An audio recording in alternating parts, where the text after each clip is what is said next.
পনির পরোটা করব। তো পনির পরোটা করার জন্য বন্ধুরা এই যে আমি এটাকে গাজরটাকে গ্রেট করে নিয়েছি, পেঁয়াজ কুচি, কাঁচা লঙ্কা কুচি, ক্যাপসিকাম কুচি, ধনে পাতা, আর এইটাকেও আমি এইভাবে আমি এই পনিরটাকে গ্রেট করে নেবো। কেমন? আর এই দেখো আমার ময়দা মাখা রয়েছে, ময়দাটা ঠিক আমি এইভাবে মেখেছি। তো চলো আমি করার সময় তোমাদের সঙ্গে শেয়ার করছি। পেঁয়াজটা আমি আগেই দিয়ে দিয়েছি কড়াতে, এই দেখো এরকম একটু একটু ভাজা হয়েছে, একটু লালচে লালচে। এবার আমি দিয়ে দেবো ক্যাপসিকামটা। কেমন? ক্যাপসিকামটা আর কাঁচা লঙ্কা আমি দুটোই দিয়ে দেবো। দিয়ে একটু এটা একটু ভাজা ভাজা হলে তারপরে আমি এটাতে ওই গাজরটা দেবো। আর আমি নুন দিয়ে দিলাম পরিমাণ মতো। নুনটা দিয়ে দিলে কি হবে, তাড়াতাড়ি এটা মজে যাবে। পরিমাণ মতো নুন দিয়ে দিলাম। আমার এটা ভাজা হয়ে গেছে এরকম হালকা হালকা।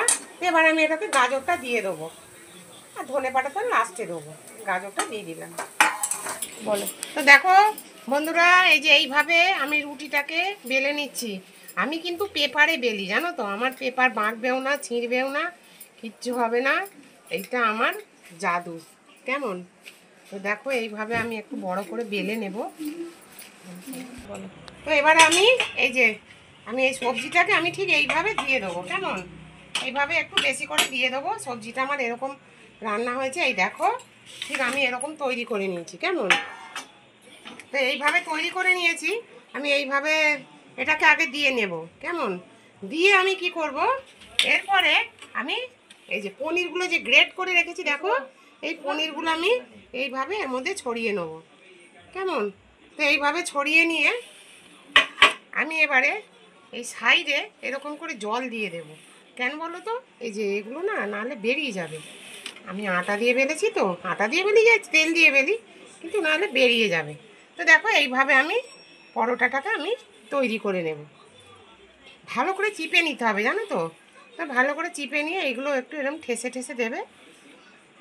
দিয়ে দেখো এইভাবে আমার হয়ে গেছে। আমি কড়া বসিয়েছি, এবার আমি এইভাবে কড়ার মধ্যে দিয়ে দিলাম। কেমন? এবার কড়াতে এটা হতে থাক, আমি আর একটা তৈরি করে নিই।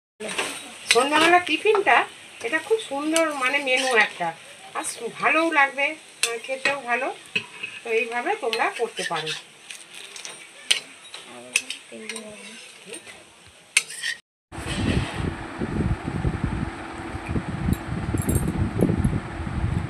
বন্ধুরা তোমরা এটা অবশ্যই করে খেও, একদম মিস করো না। কেমন?